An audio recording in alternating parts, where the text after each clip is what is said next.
পাচ্ছি ভগবান, একটি দেখতে পাচ্ছি। একটি মাত্র পুষ্পর জন্য যাই চন্দ্রনগরে চান্দদার কাছে, আর সেখানে গিয়ে চান্দদার হস্ত চরণে দৌড়ে কাকুতি মিনতি করে বলার পরে একটি বারের জন্য আমার কথার নাম স্মরণ করলো না, আর আমার তাহলে পুষ্পাঞ্জলি দিল না। তাই আমি দেখতে পাচ্ছি সে চাঁদ সদাগর তার ছয় ছেলেকে নিয়ে যাচ্ছে বারিশ করতে কালীদহে। একটু আমার সুবর্ণ সুযোগ পেয়েছি, তাই আমি আর বিলম্ব না করি এই সেই আমার বোন সেই জানো না, আর আমি পদ্মা হচ্ছে শক্তিদাতা। আমার কাজে লাগিয়ে আর দলে বলে কলা কৌশলে তাই আর না করি গান বেরোলে বলা হয়েছে কোথায় দিদি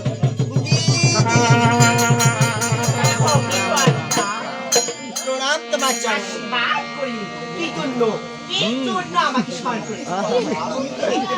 বেহুলে বলা হয়েছে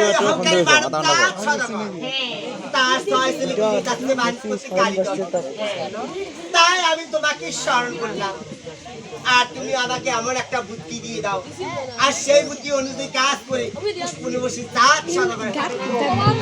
তাই তো বিলম্ব নয়, আবার চলে যাও চাঁদের কাছে। চাঁদি মেলা যাবে বারিশ পরিবারে।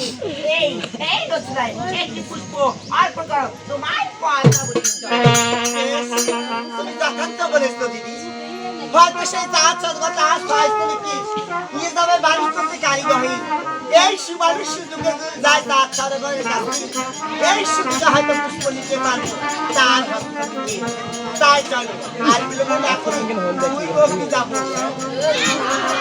দুই ভক্তি যাবো সেই তবে ঠিক আছে, ঠিক আছে তোমার যা চলো একটা চলে যাবো এই তার তো দাদার তাই চলো।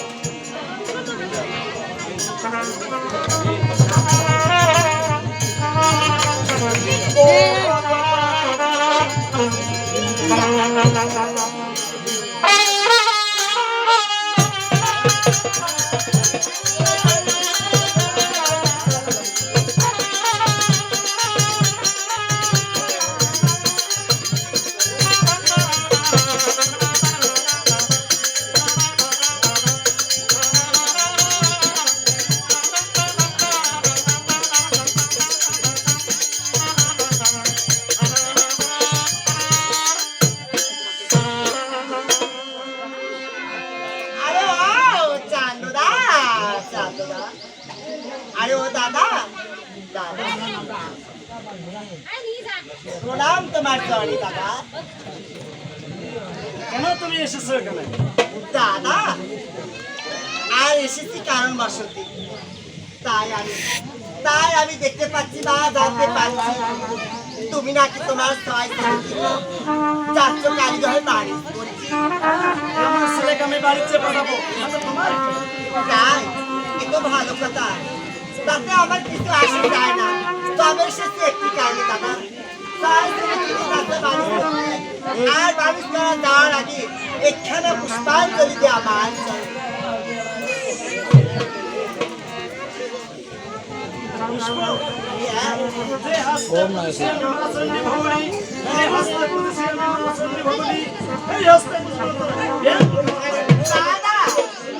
এই কথাগুলো অনেক আগে, এই কথাগুলো কাজে বলে আমাকে অপমান করে দূর করে দাঁড়িয়ে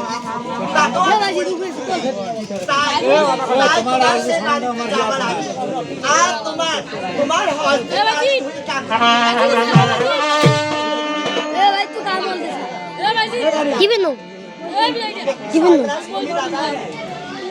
আর পুষ্পদানে আসলাম তোমার কাছে, আর পুষ্পদান স্থলে আর তোমার পদ্ধতি আমাকে আর ধাক্কা দিয়ে দাদা